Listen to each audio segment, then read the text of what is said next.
is that? Let me get my thing going again. Here we go.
All right, we got a great treat for you today. Coach Schumann here. Welcome to the Prospect Podcast with Coach D, as always, to my left.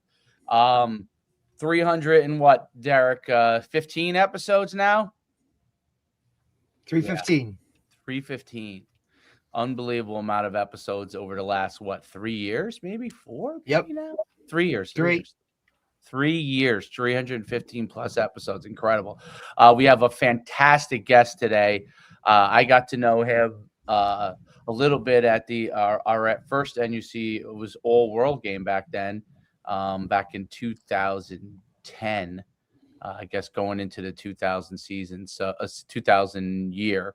It was a great event, and he ran the special teams for us for one of our teams that actually won the game. And absolutely. And he did a great job there. He played at the University of Miami, so he's a Cane. Played there in 2001, the national championship team. Has 20 years coaching specialists. He's one of the gurus. I know people hate the word guru, but he is one of the gurus from a specialist standpoint. I mean, multiple pros that have been underneath him: Carlos Santos, Austin Siebert, Tommy Townsend, Chris Boswell, 84 All-Americans coach, 3 Lou Groza award winners, 4 Ray Guy award winners, owns Fourth Down University organization working with kickers, punters, and long snappers. He was the first guy, so he was obviously fantastic with the kickers and punters, but he was also, I remember him getting in there and just correcting the guys long snapping too as well. And it was really, he's got such a breadth of experience and can cover the bases too as well, not just obviously focused in the one specialist or the other. He really does a great job of covering all the bases, and he speaks, all over the country and online, and he's based out of Florida.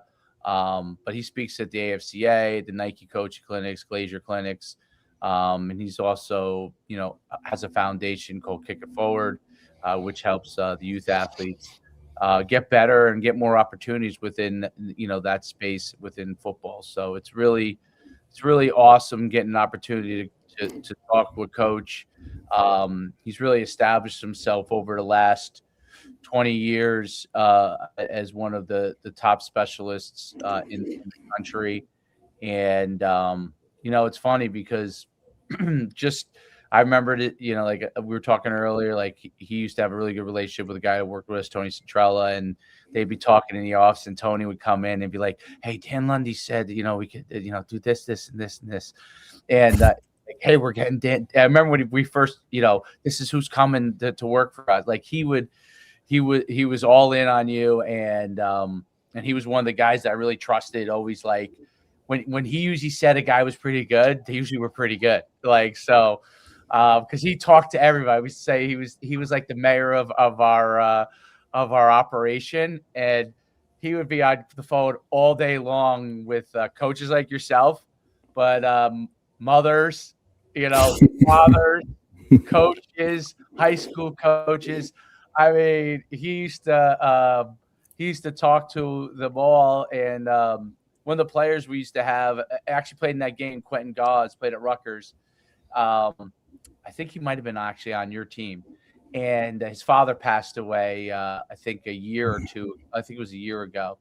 And his father used to call up all the time. We used to love his father. His father would call us from the hot tub. He put us on the phone, speakerphone. We talked to the father. He used to love call the office and just talking. So it's great. That's one of the things about football that's so great. It gives the opportunity to meet a lot of people, and you and I were lucky enough from being willing to go out and just go do it. You know what I mean? Just go out there and coach kids and develop programs that you get these tremendous opportunities to meet so many people beyond your own playing experiences. You know what I mean? Because the playing Sure. experiences give you a certain background, and I know a certain amount of people from playing in college at UConn, but running all these things and developing programs, you reach so many other tentacles, and I'm sure the same is for you. You start to reach beyond your Florida envelope, and then going into a whole different nationwide thing. So it's awesome to have you on, Dan. Welcome to the Thanks. podcast. I really appreciate it. I'm honored to be here. And I'll just start by saying this is like, I think the people that I respect the most in life, who I would call a guru, are the people who listen first. Like they're always their humility. It comes out like they're not scared to say they don't know something. In fact, they're the first person to say, I want you to teach me that. Because I think a lot of people have walls, and everyone thinks that like when they go on social media, they see these highlight reels, and they assume that everyone just leads this flawless life and everyone knows everything and has everything. And I think what the problem is most people don't, and most people need others. And in fact, everyone needs someone. So I like what you said, and I think football's brought me those people that I do look up to, because it's something that I always want to do, is forever be a part of the game well after playing. And the only reason I'm still existing is because I have that mindset where there's still people out there who I need to learn from. Mhm. No doubt about it. I think that's probably the most important thing that a coach can do is continue to learn, and that's what keeps coaches from being stuck in one area, one system, one mindset, and allows you to continue to grow. I mean, that's what's been great about this podcast. I'm sure Derek would echo that. Like, there are things that we've learned from guys that I would have never. It's funny because as much as obviously the podcast's intention is to help the outside, right? Sure. But the people who it's helped probably more than anybody else is me and Derek, right? Sure. Because we're always on these things, and we're obviously participating in this process when we're talking to you. And Derek takes copious notes, and I go and utilize the technologies I have to get summaries of everything, so I could then read it and then reabsorb. And I start to post some of those too as well. Where it kind of recaps it, not with my voice, but utilizing like AI technologies. And so I read it, I make sure it's like what I understand it, and then I repost it. And it's really, really, it's great because the things that, people have an opportunity to learn, it's so great. And when you get to learn from people who have a certain amount of knowledge, it doesn't matter whether you think the same thing as me, different, whatever. Like you could always learn, and you've done that. Like your growth, like Derek, he came and worked those things for nothing in the beginning. That's the truth. Like, you know what I mean? Just, hey, put me up. You know what I mean? And then I'll Yeah, go. just You like know, I mean, that's unbelievable. and this is a guy who played at the University of Miami. You know what I'm saying? So like that's my main point on it. Like, today the world has changed a little bit where obviously players can make money and those kind of things, which I think it'd be a lot harder to like put something out there and then get a guy to just show up and do it and then learn and figure out what they don't know. But I think that's really important. I would love. I touched on your background. I would love for you to really just kind of dive all into it.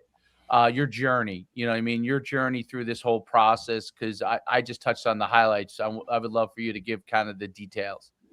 My dad's English, and he at 13 was on a junior Liverpool team, which is over there. It's a big deal. It's like their Yeah. NFL.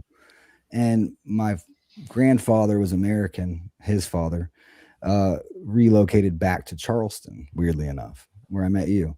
Yes. So my dad came over here at 13 and knew nothing about this country and everything about what he wanted to do over in England is play soccer. And he learned very quickly that he was so good, he had to go play with USC's practice in their practice sessions. Back then they didn't. So my dad is getting a scholarship at 13, and that's what he's going to do. He blew his knees out at USC and all that, but whatever, that's another day. Um, he hated football, right? And until this kid named Sebastian Janikowski came on our soccer team, right? It really opened his eyes to Yep. opportunity and lack Familiar name. thereof, right? So Sebastian was a senior. I was a freshman at Seabreeze High School, and he was going into his senior year. He moved from Clearwater Catholic, whatever school over on the west side of the state. My dad recruited him for soccer, right? He got $1 million opportunity the summer going into his senior year in Argentina to play soccer as soon as he graduated. He deferred it because that spring, right before that happened, Bobby Bowden offered him a full ride at Florida State after having touched the ball for 11 days. 11 days into him ever kicking leather, he's offered, and the guy named Bill Gregat in town advised him, like, look, I know $1 million seems like a lot to you, but that's going to be there probably, right, when you're 22. Florida State and who you are and what and the gift you have. He had a 78-yard field goal in front of Bobby Bowden. It's in Trivial Pursuit 2000s. So everything I say is Yeah, true. it's not. Yeah. Everything I say is true. 78 yards, 11, 12 days in, right? FSU offer, and the rest is history. He made the best decision by deferring that $1 million. But if you knew where Sebastian came from, his dad was a janitor on the west side of the state, and his mom was still in Poland at that time. He didn't have a pot to piss in. Right. And I never forgot that decision. I didn't get it at the time, but it made perfect sense when he was a first-round draft pick 3 years later. That's why I got into football, Sebastian. I trained with Sebastian until I got to Miami. So nobody in high school ever was very good. I wish these camps existed back then because my sparring partner kicked my ass every single. I mean, I couldn't even touch him, right? But it didn't matter because I chased him. And Right. that's why I got where I was. I mean, it's evolved so much. There's so many good high school kickers now, but back then there wasn't a lot of people who took it serious. I just happened to be exposed to the best, I think, ever to do it. So that was the inception. That's why I discovered football and how. And at Miami, I played right away. I thought I was going to go to the league just like him, and I tore my adductor on my right leg 3 times in 18 months, and it was hard. I hated football.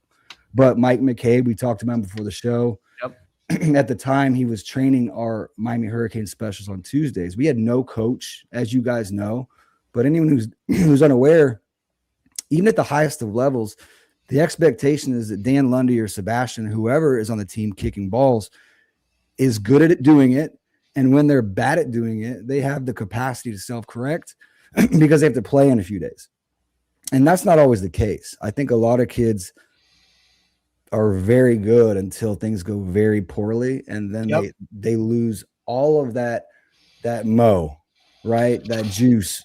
And it's nice to have rules. It's nice to have a system, a process, and objective things to fall back on, which is why I exist, right? Because we all know that things go wrong. It's inevitable. It's a matter of when, not if. So I know I'm kind of going all over, but Mike McCabe, back to him, knew I hated football, but I guess he saw something in me, right? Like, he would beg me to come out on Sundays with high school groups. And I just said, no, for like a year. And after a year away from the game, I just said, why not? And I never looked back, Coach. That's how I met you.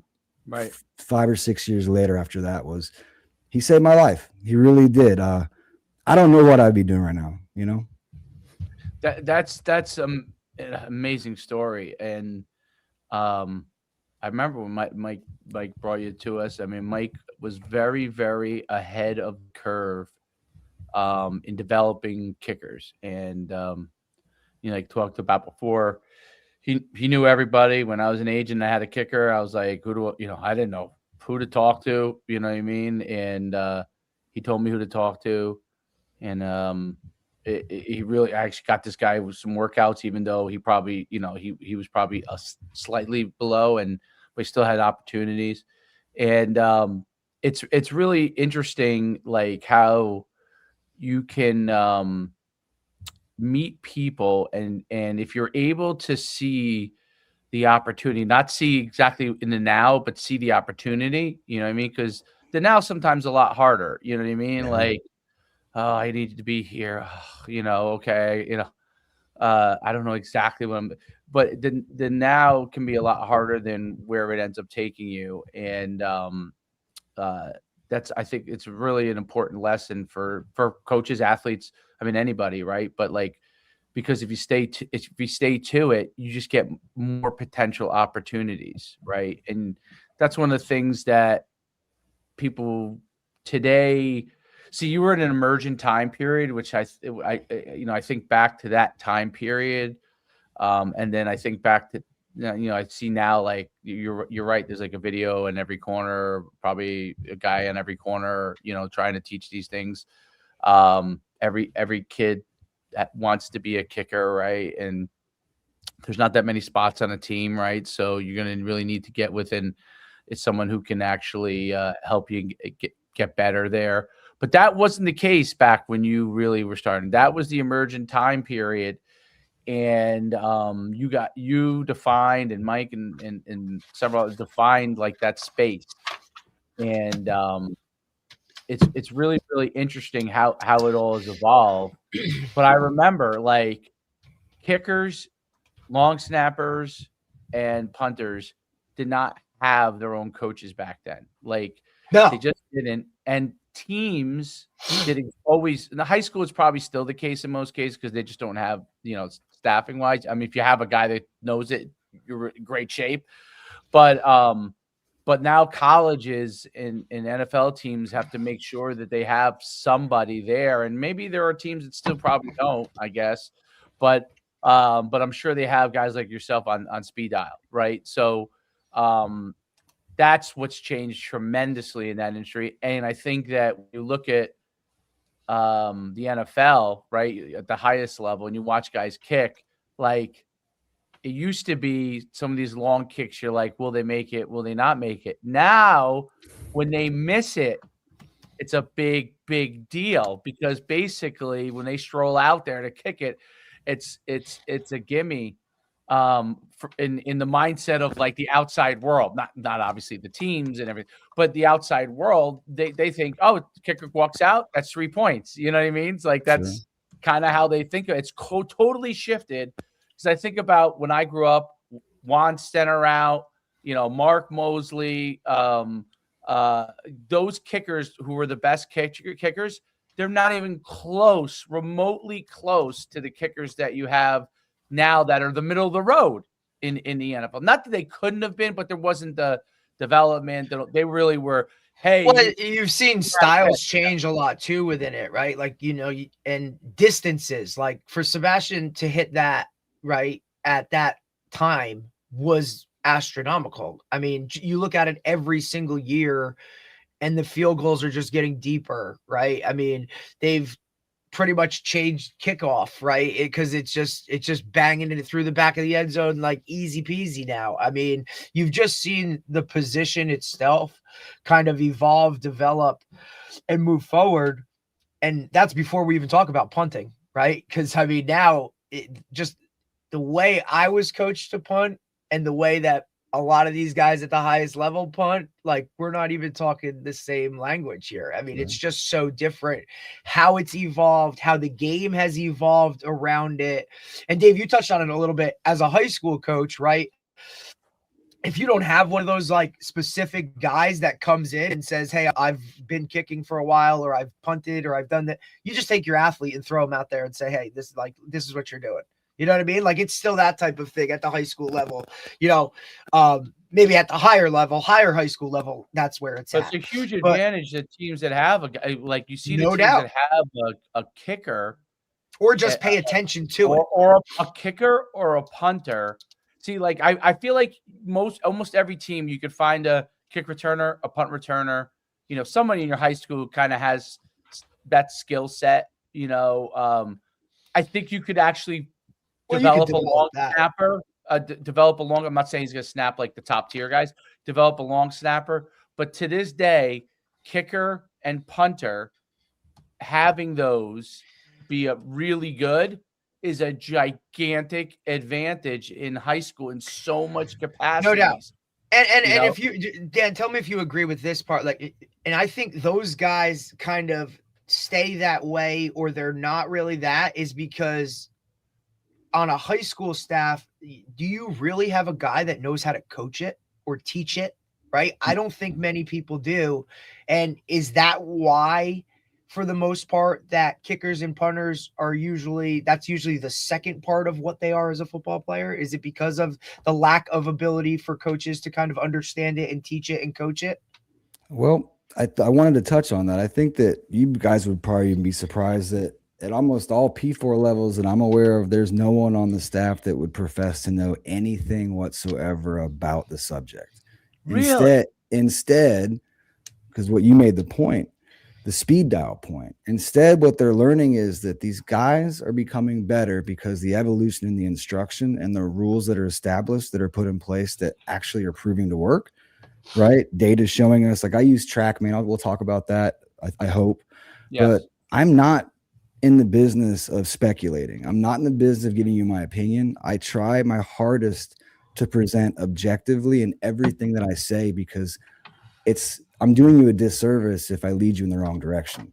I'd rather say nothing at all unless I know what I'm saying. Now, again, I'm going to get better in 3 years and disagree with things I think now. But that's why I'm not married to my thoughts. They're just my thoughts. I'm me. I possess thoughts that will change with better thoughts. That's how I think of thoughts. And I also wanted to touch on the pro kick. You guys said the punting has changed. It sure has. And I used to, again, with competition, I wasn't in love with them, but I was just on the phone again with them last night. The owner of Pro Kick Australia, Nathan Chapman, has done wonderful things. He's shown us that there's other ways to do things, right? Like, I think that the biggest danger now in our punt return units are the fact that these guys these 25, 30-year-old men are coming into college football having played a sport in which they can find space, they can create space. And when space is collapsing, they can place balls at any point on their foot while moving. It's crazy. So what we've learned as Americans is get out of the box, get out of the traditional, because that's too fixed. What has football shown us? Football's shown us that your plan you have in place will always go awry. What is your contingency, and how well do you do that? Whoever does the second best thing wins the game, right? It's never, ever going as planned. So I know that was long-winded, but no, it's great. John Bonamago is a good friend. You might know John. He was a head coach at in Mount Pleasant at Central Michigan, but he was also like the Lions STC. He's now in Tennessee right now, doing their special teams. But Mount Pleasant, South Carolina? No, Michigan. He was Central Michigan's head coach in like 1920, but he retired for a year, moved to Florida 20 minutes from me, found out I lived near him. He was like, "Can I come watch you train?" I looked him up. I'm like, "Can I come to your house?" And so, I mean, we got last offseason when he was retired for a year, we traveled the state and just would go to football events, and these car rides were just enlightening, and it made me feel good on the path I'm on, because he said, matter of factly, football's gotten smarter. I'm like, hell yeah, I love it. Offensively, everything, defensively, schematically, how we manage the clock has changed, but for the better. It's just we're creating more points, all these things. And he said the one thing that we've realized is that we're not experts in one thing, and that's the thing, that there's a few of you guys out there that are just there. So yes, to answer your question, we are a separate component, right? We're only out there 6 plays, but the value, the weight on each of those plays weigh heavily on the team's performance, the team's out. So I think that people realize that, like, although separate, they're a main component of success for us, That's a great point. The value proposition of when the specialists are out there is extremely high, and it's a situation that most people from the outside observer take for granted, but within the game it really changes a lot of momentums. And the second coaches don't pay attention to it nowadays is the second that things are disasters. Look at the national championship, college football. What happened? What does Indiana do? Right? They block a kick. Yeah. Block a kick. Completely change the game, right? So it's everything is situational in a kick game. When you're backed up, like it's funny because it's one of the things I was taught. My first coordinator job was as a special teams coach, and I had to figure it out. And a couple times I've been a special teams coordinator. And that was my first opportunities to be a coordinator. I was like, oh, okay, I'll figure it out. You know what I mean? Yeah. But what I learned from the guy who was my head coach at the time was that every one of these situations are special, meaning like backed up, times for onside kick, times for, all these different situations, muddle huddles. Like everything. And Derek probably learned a little bit of this from me, but I learned it from somebody else. Like I never invent anything. I just take and learn. Right. And, every time that you're on the field, to me, special teams should be a threat, especially in high school. You have to be a threat on special teams, because whether it's a fake punt and whether it's, a 2-point conversion, whether it's a regular extra point, if every moment is a threat, the other team has to coach it. And high school coaches, and probably you could talk better at this than me, college and pro coaches, it's probably the thing that they don't want to spend as much time on.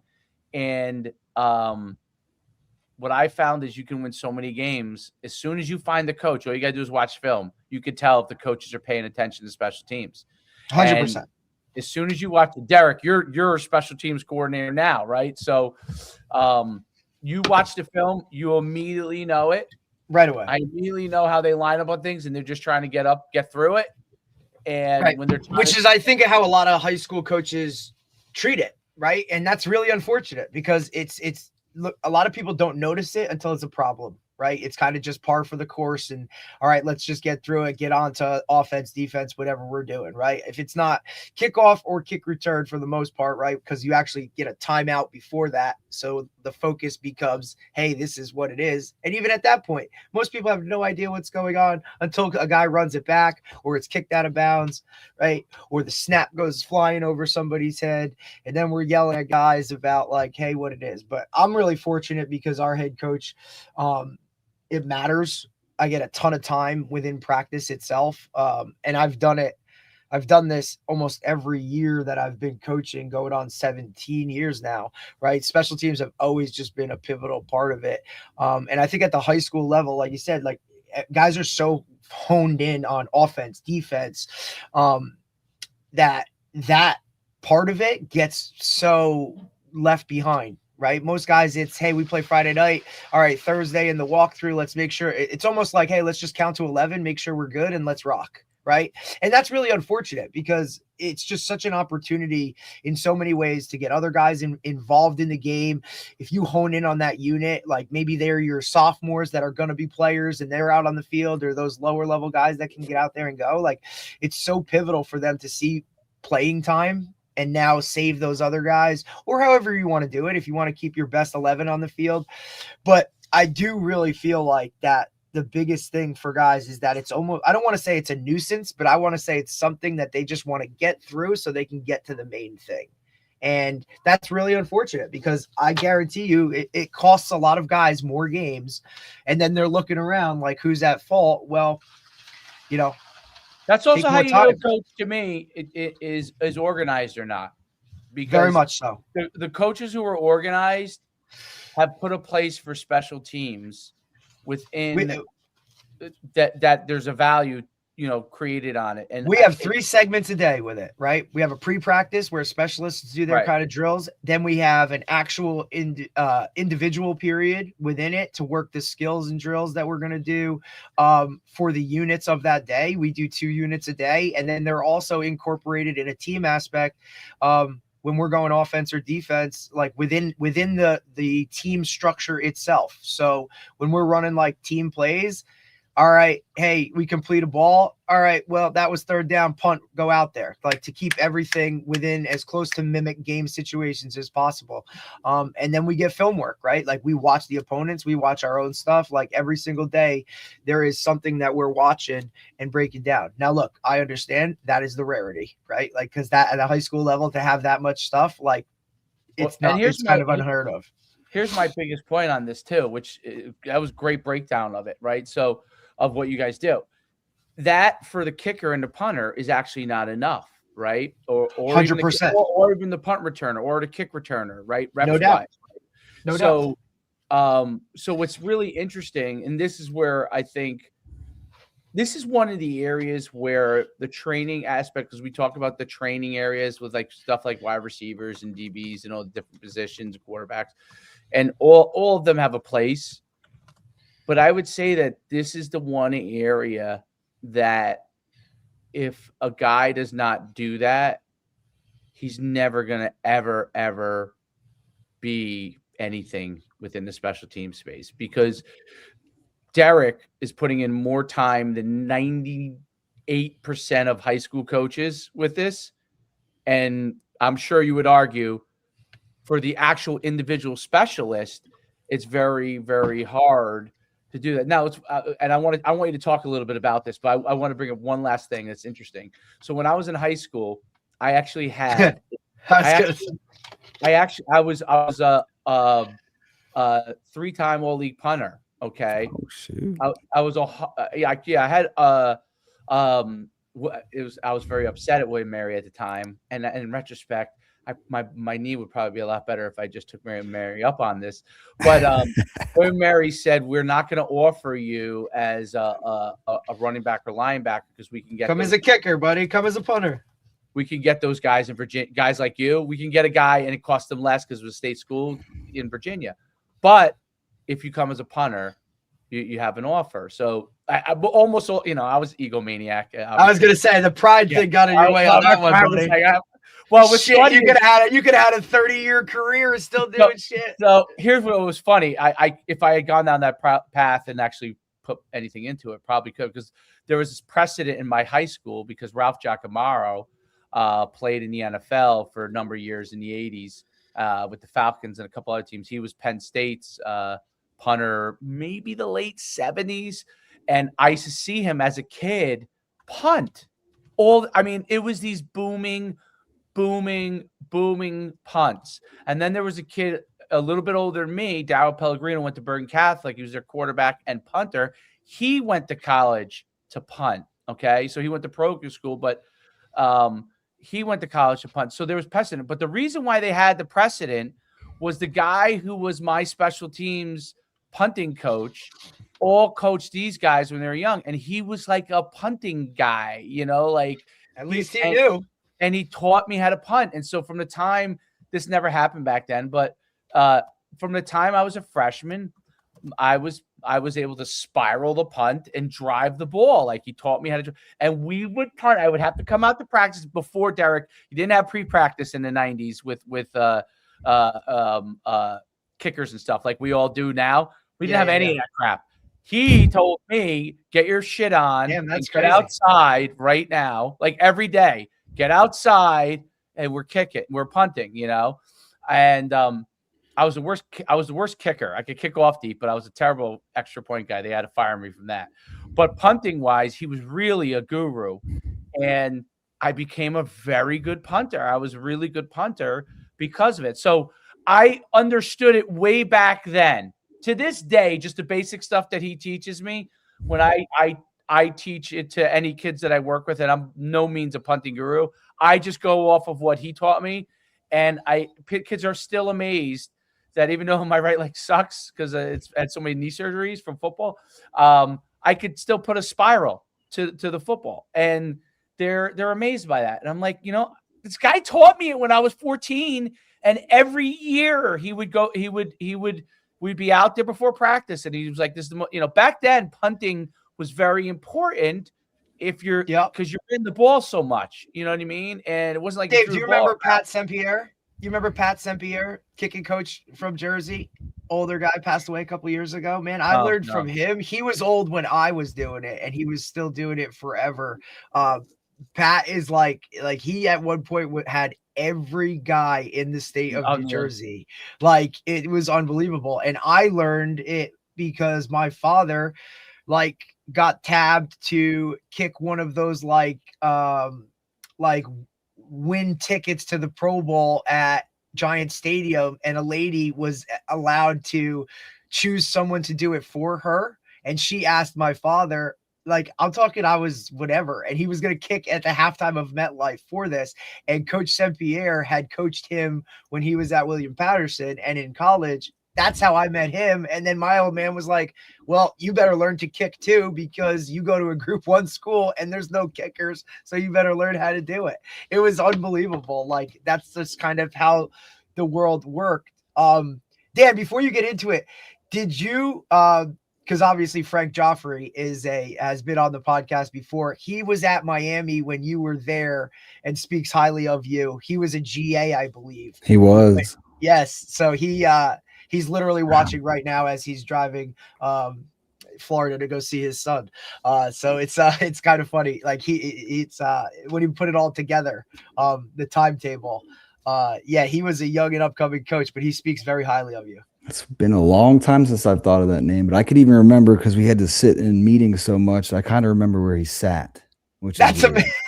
right? Like I'm looking over, it was to my right. Like that's kind of how I remember certain people, like, you know, physically where you put them in the yeah, absolutely. Where we spend most of our time. But I did want to touch on what you guys said that you'll find interesting when you have people that counter your special teams time. I read a cool study on, it was years ago, and I'm sure it's changed a little bit with the prevalence and passing and all that, but you'll find this interesting that 1 in 7 plays in that league that year was a special teams play. Wow. So do that math. If we're going against a common opponent who knows us well, who we know it's usually one possession game, and they don't spend any time on special teams, I'd like to think that we win that game. If you're going to relinquish 1 in 7 plays to me every 7 times, and I'm doing my job on offense, defense, kind of, I think we win. Math says we probably are going to win this game. At least it's favorable, right? Over the last 2 years, we've averaged anywhere from 22 to 25 special teams plays a game. Okay. Divided by about what? How many you running on offense? Like 80? Yeah. Oh, God, I would love that. That would be amazing. Probably around like 65, 60, somewhere around there. So, and that's how, we show them those numbers. Okay. And you know what I mean? Like, guys, even if you're percent basically, like fellas, like look at what and every play is an impactful play, irregardless of what you think. It doesn't have to be, a return for a touchdown or a blocked punt. But if we can flip a field, or if we can just make a tackle for, you know what I'm saying? Like inside the 20, think about the field position battle that we do. And we coach them up on this, and the kids, they buy into it because it allows some of those guys that maybe aren't starters, right, to kind of play their role. And now they're honed in on it and really, really focused. I mean, it's why I kind of look for a younger guy to be the long snapper, because now he takes pride in that. And he's not, you know what I mean? Like, because, hey, I got the block. We're running onto the field. Like, I got it, coach. Like, and we practice all of those things when it comes down to it. We also do a ton of like muddle huddle stuff. I can't tell you how many teams, like, we'll line up. Oh, shit, timeout.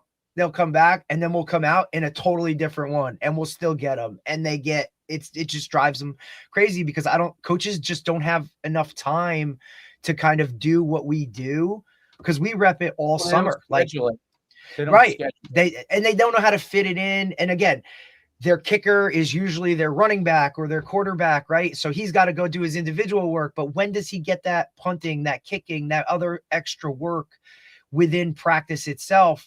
And then, or stay after, right? Like guys just don't do that. They don't know how to structure it into, the way they do things until it's too late. And then it's like, oh, we got to worry about this, or, you know what I mean? Like, now look, having really good players helps, right? Like having that athlete that can get a punt return and gain yardage. But Dave, you know, we work together. Like the main thing about that is just catch every ball. Refuse to not catch a punt return, right? Catch every single one, and we win right there. I don't care if you fair catch every single one of them.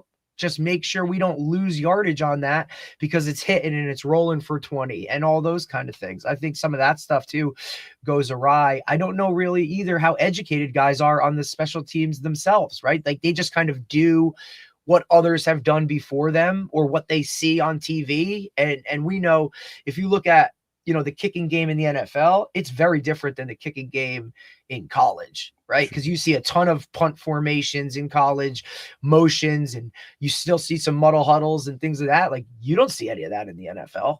You know, rarely do you see. Look, every fake field goal is probably on tape. It's probably on ESPN highlight tape, whether it's good, bad, or indifferent, just because nobody does them. Yeah. Give your thoughts about like what you think is important with respect to special teams and how coaches should manage their specialists and their time with respects to kicking it in the kicking game, in your opinion. Back when the dinosaurs played, when Coach Joffrey and I were at Miami, we did a good job of delegation. Like Coach Solinger, who was the running backs coach, was he had the role of special teams, right? But which is amazing because look at his room. Look at his room back then. We would be in the room with them, right? He'd make the specs go, and we have to wait for the RBs to be done. So like my sophomore year, it was Frank Gore, Clinton Portis, Willis McGahee, right? I mean, Najee Davenport, right? So like, and they were clowns and they were hilarious. But it was the dichotomy there was wild. How we were so different, but it was a cool room, right? It was like it was our room. And it was just neat to see them getting critiqued because, I mean, if anyone who knows Solinger, if he likes you, he loves you. But when you're not doing something correct, he's the first person to remind you, and it's going to be so you don't forget. You know, that's a good way to put it. That's a nice way to put it, Coach. And he recruited me. You know, my coach at Daytona Beach Mainland, where I transferred from Seabreeze because we were pretty bad at football, to a better program just so I could score more points.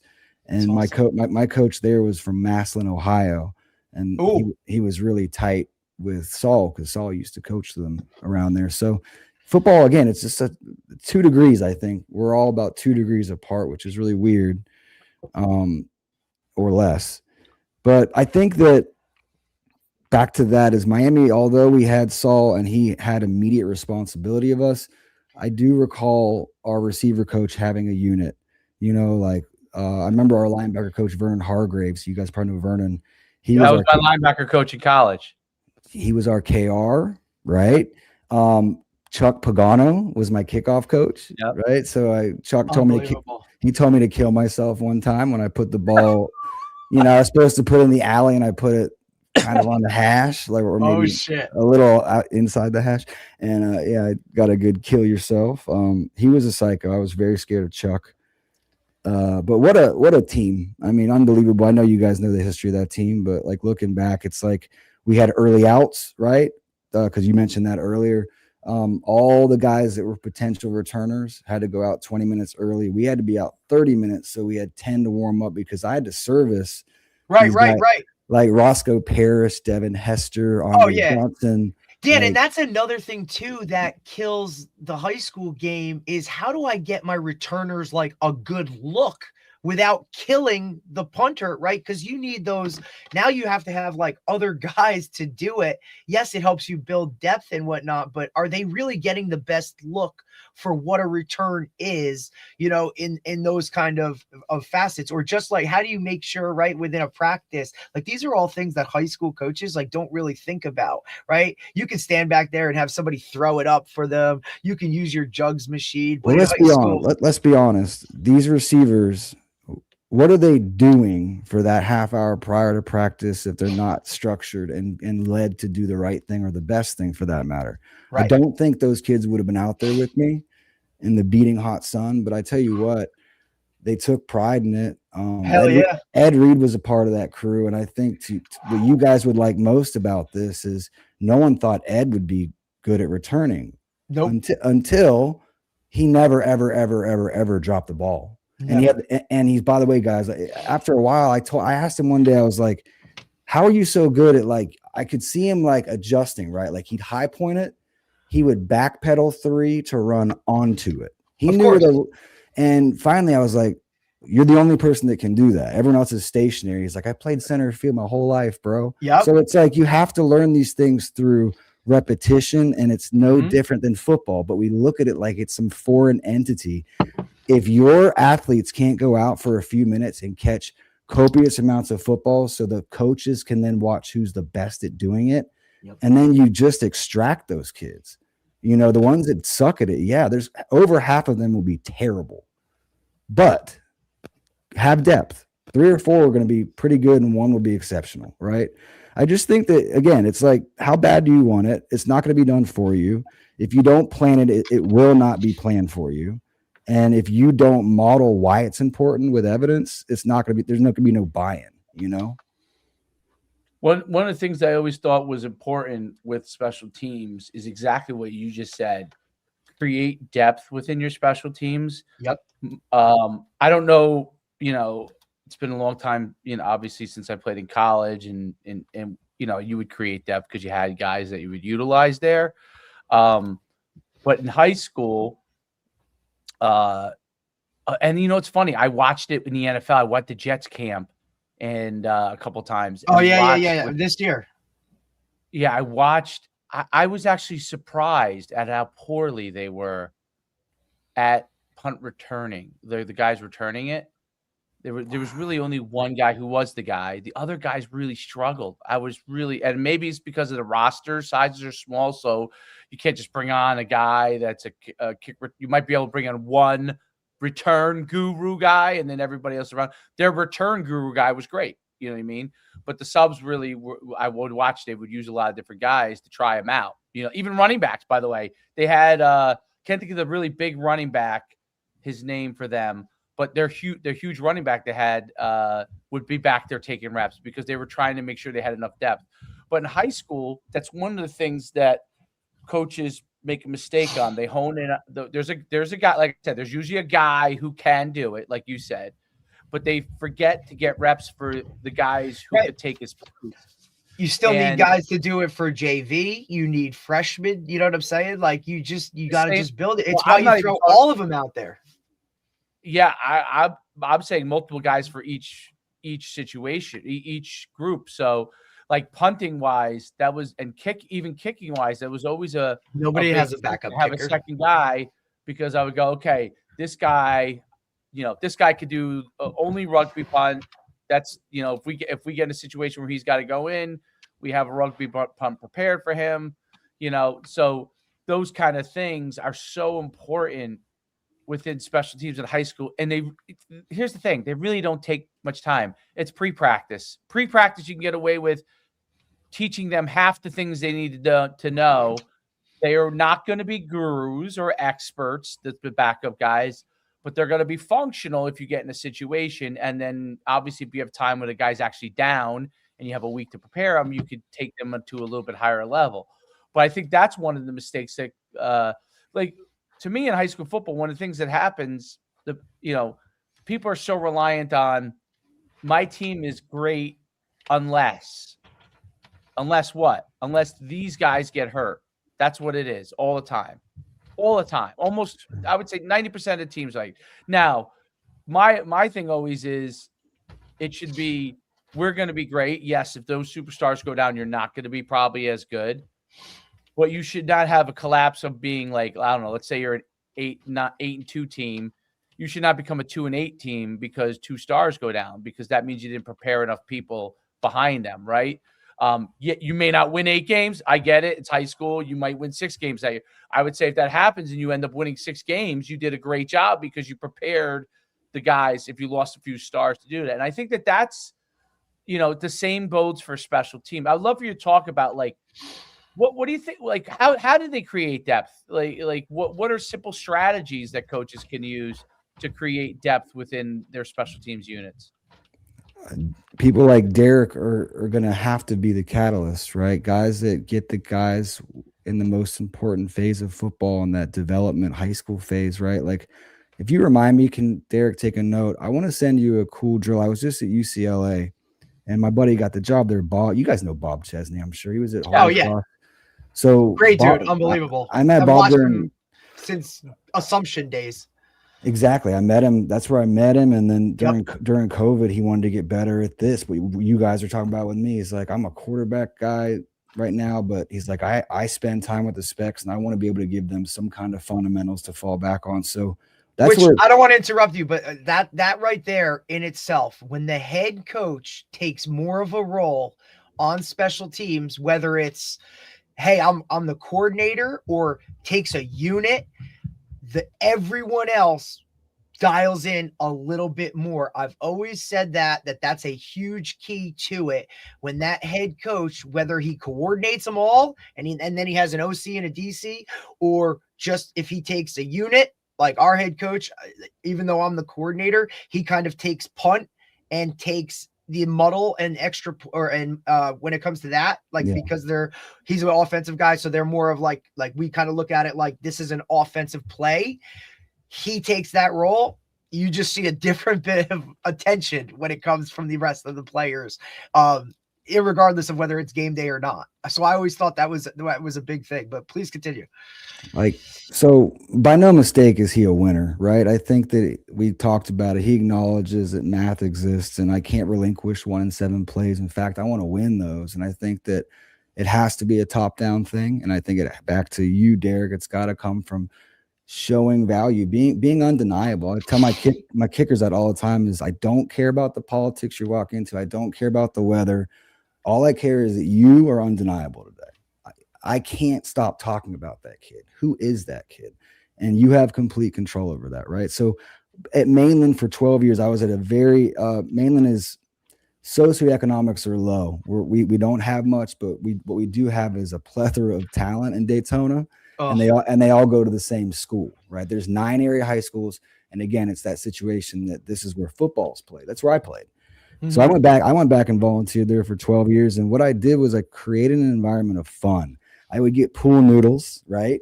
Those big yellow pool noodles. And I would get the best, shiftiest athletes. And I'd have my punters punt to them and wave the pool noodles I would almost try and hit the ball. Yeah, it did, because I usually couldn't, and it wouldn't really thwart the ball too much from its path. But you just get D-line coaches to buy into those types of things. You get the tight end coaches to talk about like the protection on the corner, and then you fuse it in with like the rules that special teams has with corners and all that, with the edges and end and wing and tackle overs and all that. Like what it started with initially was just creating fun and competition before, after practice, whenever I was allowed to do so. So it had to start with fun, and then there had to be a purpose, and then you start creating depth charts, right? And through the fun, you definitely weed out the kids you thought may have been good enough, right? I think that's a really important thing, that you start to weed that process out, figure out where your depth is, and create a depth. Like the other we thing do. Is, we have a depth chart. We have a daily change depth chart. 1, 2, 3. That's right? how you and we post it. We post it. So they see it every day. It changes every day. We do, on the field twice a week and in the locker room pregame is, these guys need to know their depth chart and who they back up. So we go through every unit. All right, kickoff, stand up, 11, good. All right, Sebastian's down. Guy's got to stand up, say his last name so he knows I'm the 2 and 3. And I'm telling you, when you post that, right, Dave, and we talk about read, rank, record, publish all the time, like just putting something on a list and putting it up there. These guys take a lot of pride in whether it's, hey, I'm the 1, I'm the 2. I mean, guys that want to get their name on that list, irregardless of like if they think they're actually going to get on the field, but they want to be on that depth chart, and it adds a different level of buy-in, knowing if I say that guy's name and you don't stand up, like something's, you know what I mean? Like there's going to be a repercussion based off of the team itself, because those older guys or leaders or whoever it is, they take pride in that. that they get to be on a special, right? Because, we kind of, we get a list every year of like, hey, these guys are going both ways. Got to save him on a little bit on some of the special teams.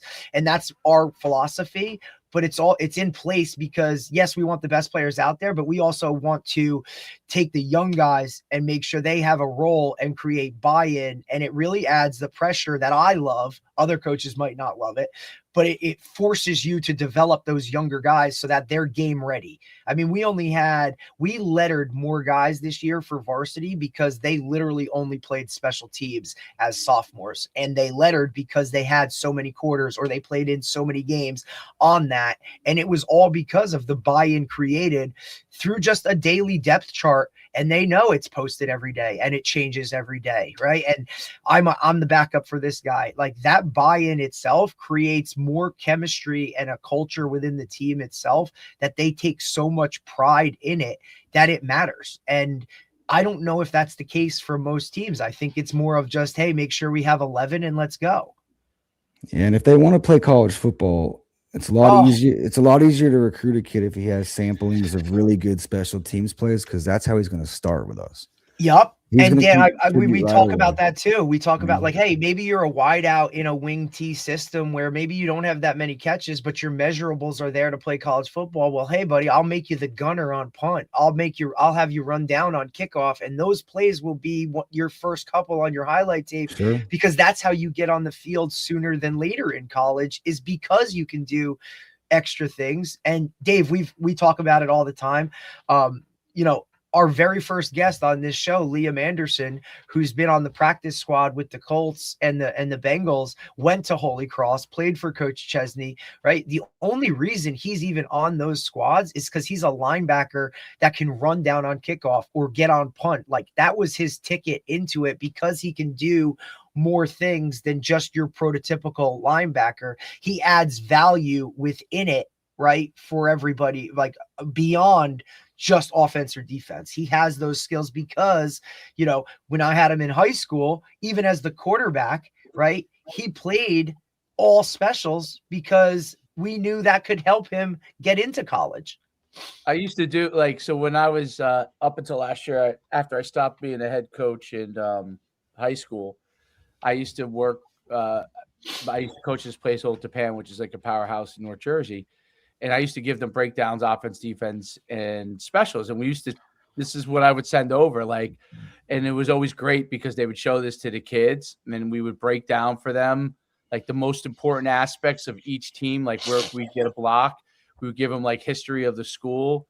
And then we would also, like, when I was coaching, one of the things, and Derek probably does something somewhat similar to this, but I wouldn't want him to show it because he's still coaching. So, that don't matter. Just be better than what they are, and then you should be fine. We'll give you what we're going to do. And then we used to do, remember these sheets, right? Like the depth chart sheets, right? So we would have the depth charts for the kids going in each week, and this would be on for the coach. Every coach would have it, so they would know when somebody has to run on or off. Like, we knew who would replace somebody if somebody was out. And I'm sure Derek does, his own version of that. But you know what I mean? But those, it's it's funny to me because it's simple, right? But it really just takes a little organization to get it right.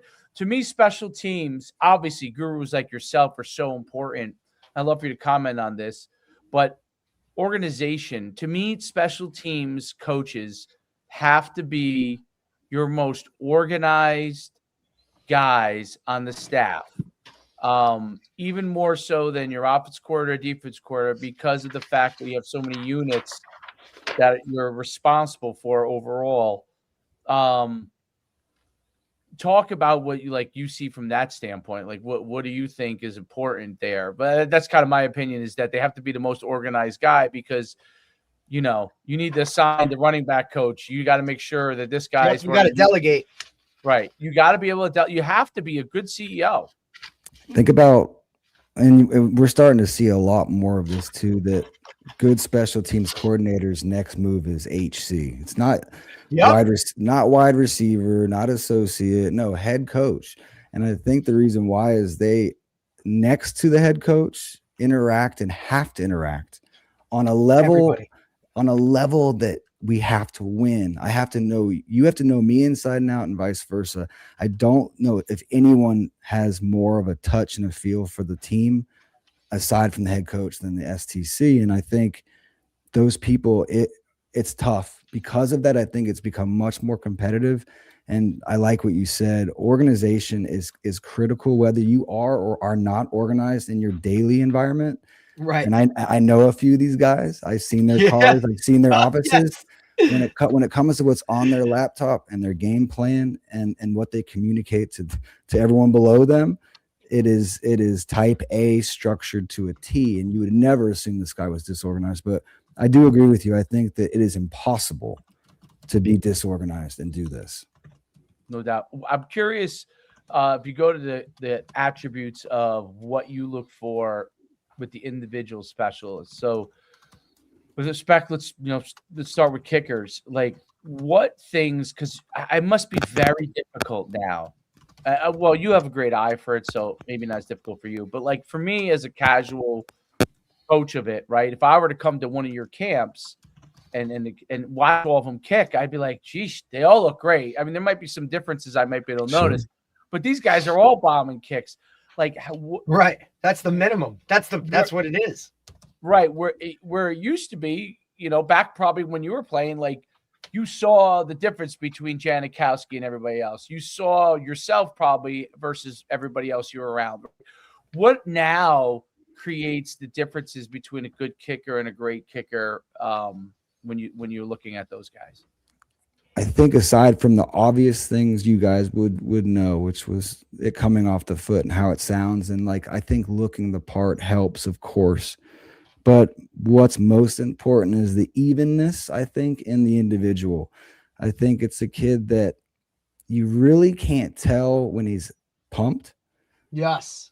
and you can't really tell when he's rattled. I think there's something to be said, and I'm not sure if it's innate, but I think it can be worked on like a muscle, because I think kids are too reactive in the Oh yeah. short term because they're coddled. We talked about before we started recording. They wake up, they open social media, they see everyone's highlight reels. It makes them feel this big. So then they have to go make up for it and make themselves feel better. And I think the best kids in the world see those things and are unaffected. So I try to at least enlighten my athletes who are like me. I was like that. I was a competitor. Everything affected me. I was watching people kick. It pissed me off.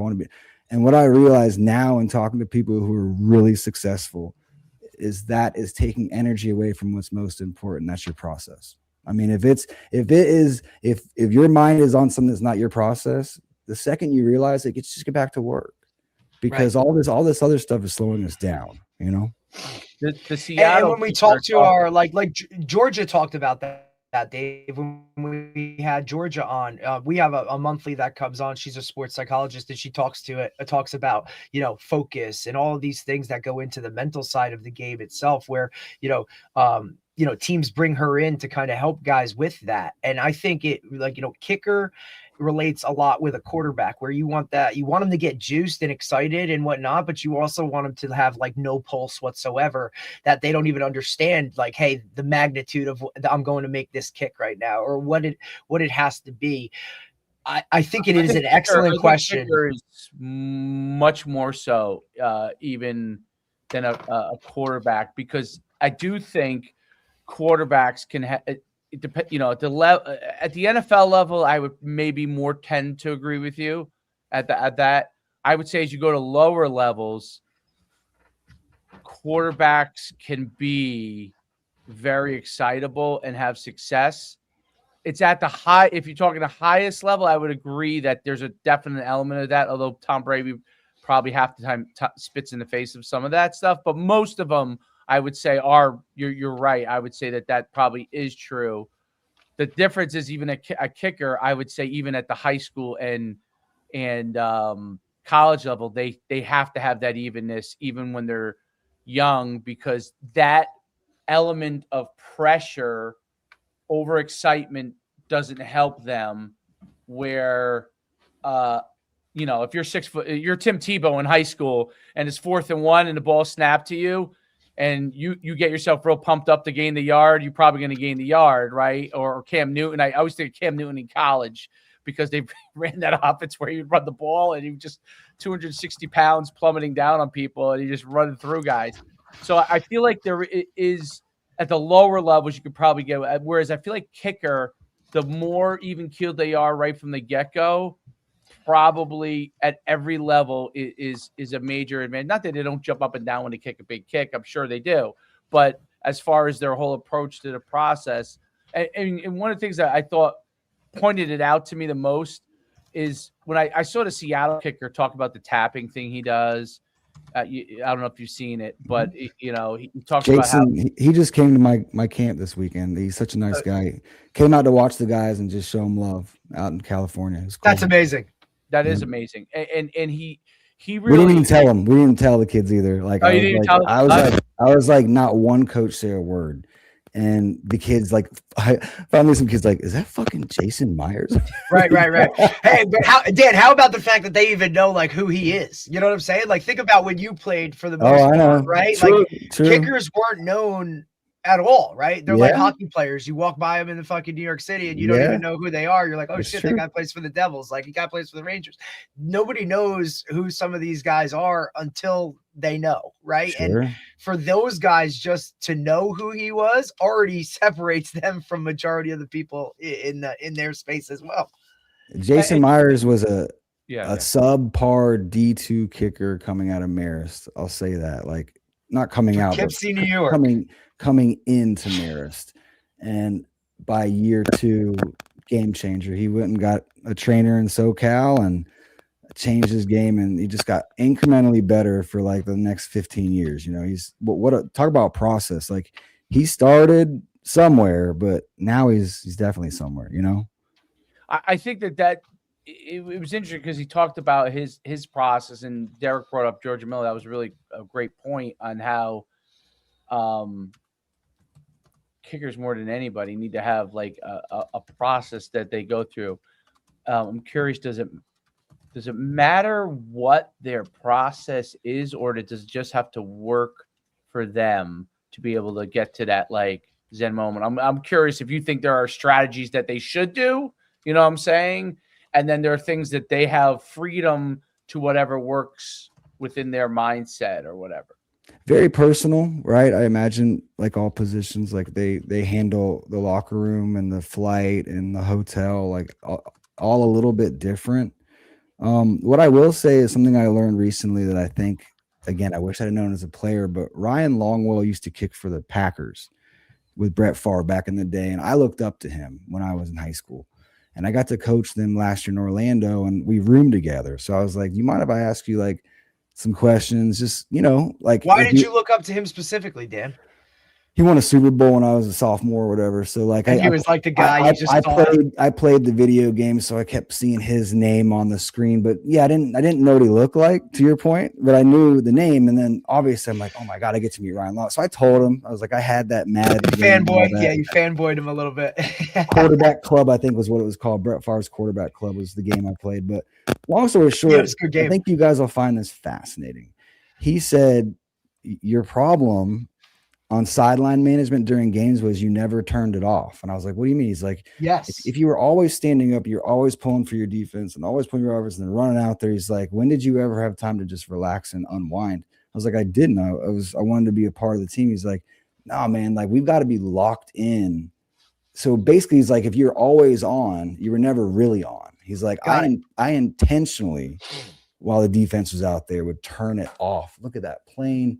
Right. She's pretty. There's my parents. 5th row. Okay. All right. So now offense is back on. I'm going to go get a kick in the net. Start redialing in. But he's like, I don't think it's sustainable to be locked in for 4 hours. And I was like, dang. So these makes things, a lot of again, sense. I think this George lady you guys are mentioning, what kickers have to realize is we have a lot of time on our hands, right? We can only kick so much, just like pitching. It's an unnatural, violent movement. So what can we do to recover? What can we do to strengthen? And then obviously, what can we do outside of the box? Like, how are we breathing? Right. Yep. I'll give you another one. Like all my kids, when they transition to the spot from the sideline, I make sure they collect air again, because in times of stress, what most kickers do is they hold the air on their walkbacks, on their all the way until the ball. So they're holding that air. And what does that do in their heart rate? Well, subconsciously, it's going do, do, do, do, do, do, do. So we've got to regulate the breathing. And I think that is oftentimes forgotten all facets of life. That's huge. That does wonders for my kids just in training. It's like, oh my God, I feel like I don't feel like I'm nervous. You know, I'm like, yeah, you can't, you know?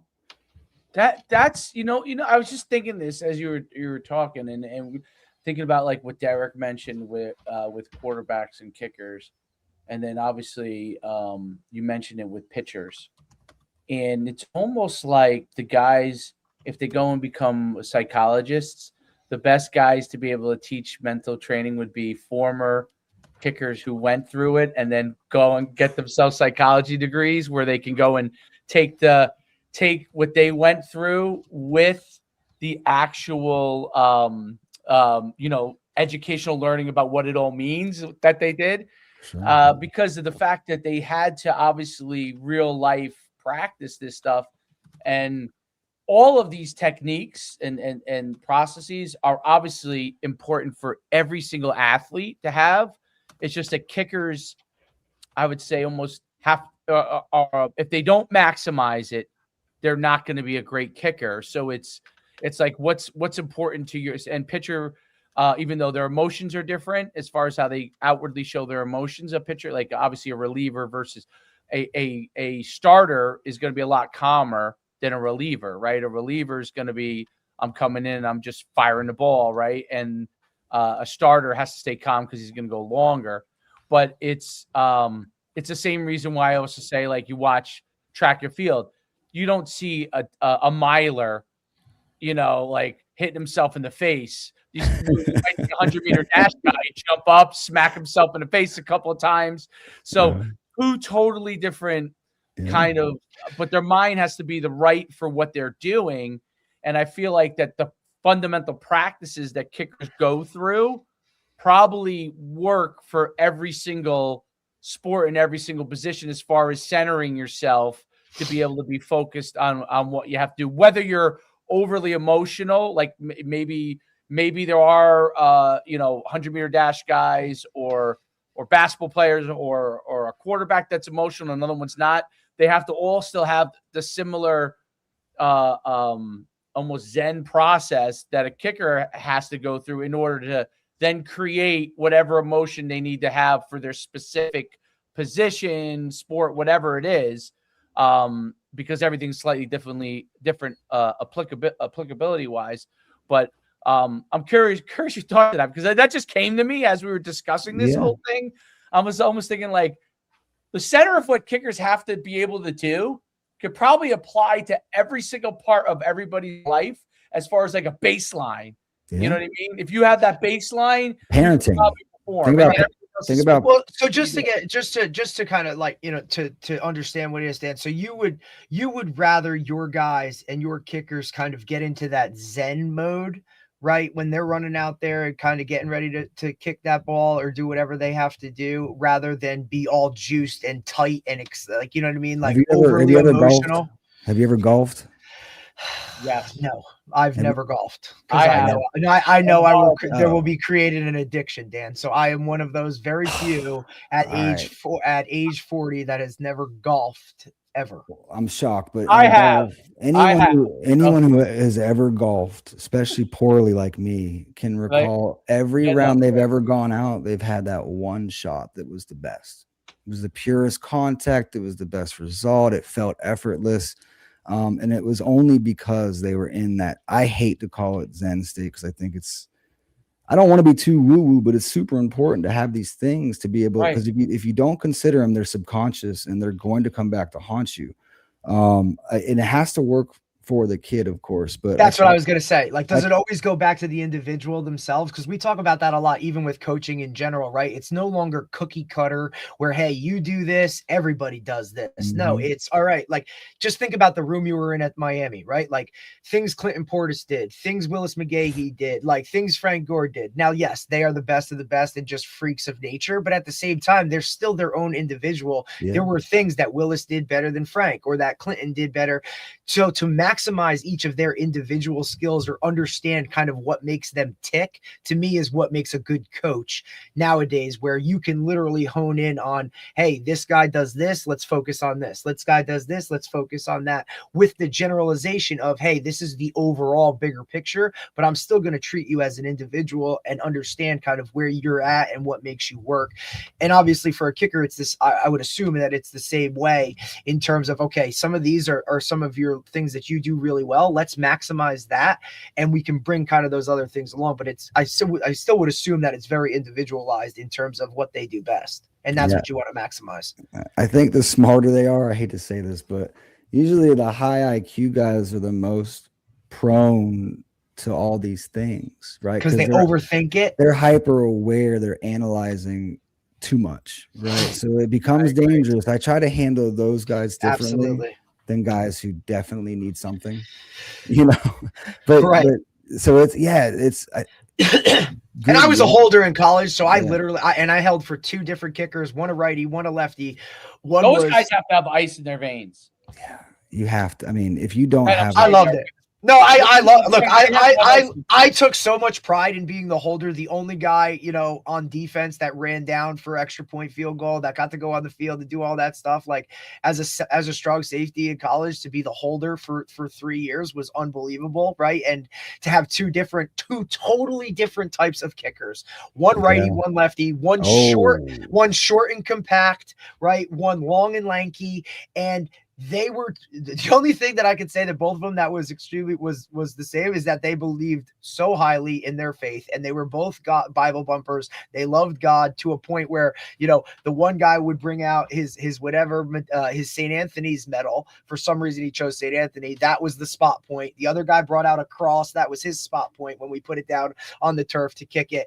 But just having that interaction with those two guys, one guy literally, he was so amped up and juiced up for every single kick, whether it was a routine extra point or whether it was a 50-yard bomb to win the game. Whereas the other dude, I literally had to make sure, like, are you breathing right now? Because he was in such his, I know you hate to use it, but Zen mode, that I didn't know if he had a pulse, irregardless of what the kick was. And it was an awesome experience for me because, here I am as the only defensive guy that's running on the field for this, let alone the holder, right? To have all that control and basically be the quarterback of that situation. But what an experience for my 3 years of college to be able to do that. And I had done it in high school, right? And it was kind of one of those like, hey, you've done this. To me, it was always like, hey, you can't. There's nobody else that's doing it. Like, you don't have quarterbacks or a punter or somebody else where they could work together all the time. It was, nope, you're doing it because you've done it, and it is what it is. But I just loved it. But that just goes into saying, like, talking about two totally different individuals, both all conference guys too, in their own retrospect. One kicked in the Arena League forever. The other decided to finish school and go be a Marine, God rest his soul. Because he was amazing. But like, you talk about two totally different people in every aspect of life, yet that common, hey, I'm the kicker. And like, it was just awesome. Yeah. I'll say with the Zen state, I'll just say a suggestion for anyone listening that might want to try stuff for their kickers. I like to encourage guys to go to the 50 with the head coach or maybe their coordinator, whoever because I hated being yelled at. Kick the ball, field goal. Like, I hated that. So I liked to be near the decision maker. And then I didn't know this till much later, but more importantly, you get to run to the upright. A lot of kids will go to their net, kick the ball, and then run away from the upright they're kicking to. Dangerous, because the uprights are getting smaller. So challenge the kickers to always run at it. Always J run and go at it. And I like to just take a nice little swing of the leg just to get loose, get that energy out. and then I'm ready to go, get my breathing settled. But yeah, like we talk about things like how to handle commercials, and TV, because these kids aren't used to that out of high school. So I think all the more important to have a process. You don't want to stand there and start looking at the crowd, I imagine. Instead, maybe it's a shot of water. Maybe, if it's a minute TV timeout, go get another kick in the net, or go talk to your coach. Whatever it is that they need to do. Some people don't like to be talked to. Some people do. Yep. And I both think kickers, one wanted me to say something to him. The other one just was like, just give me a nod. We're good to go. Right. Like, it's just that world is wild. Coaches, they need to accommodate the kicker in terms of that. I don't think a lot of kids are going to overcome. You got to give them some things. Give them that. If they don't want to be talked to, or if they do talk, whatever it is, like, meet them in the middle with certain things, because they're going to have to accommodate the team's needs a lot, There's no doubt about it. I think that's those are some really great points as far as coming towards the actual goalposts, so it actually ends up looking bigger as you're coming towards it, versus going away from it looking smaller. It all goes to like the mind frame, and that goes. We talked about like what separates kickers. Ultimately, that's what separates kickers. Ultimately, is between the because when you get to the higher levels, they're all. I'm not saying one doesn't have a little bit better leg than the other, but they're all within range of the NFL, right? At the end, and the ones that are really become the most successful are the ones that are able to consistently do things incredibly well over and over again. And you see guys that are great that fall off, like the guy who was the Dallas kicker, who was phenomenal. Oh, phenomenal. yes. Vanderjagt? Not miss. Yes, Mike, that wide left that hit the pylon. Remember how wide left that kick was? And he was, and it was right. And he had some off the field stuff too, right? Oh yeah, man, that was wild. What about a guy like Pat McAfee? Stud. So Pat won. This is another cool story. His story is wild of how he got to West Virginia. When he that was at our camp. Me and Mike McCabe's camp in Miami. So he paid. That was at our camp. That was the one that he gambled. He gave poker. We found out to get after down the fact. there. Yeah. And old man was anti, right? Like his father was like, look, you have a scholarship. What are we going to do this for? I don't have the money.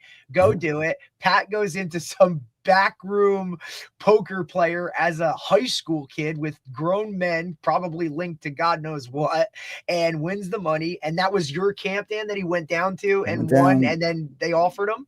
Back in the day, it was a 3-day camp. The first 2 days were at Miami, University of Miami, and if you were good enough, I think it was about 50 or 60 guys got to go on Sunday to the Orange Bowl. How many total?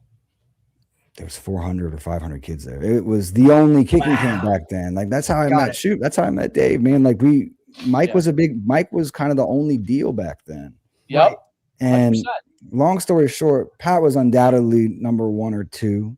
There's the other guys in the NFL for the Eagles. You probably don't know Caleb Sturgis, but yeah, of course. He was right around. But anyway, so the top 50 or 60 go to the Orange Bowl.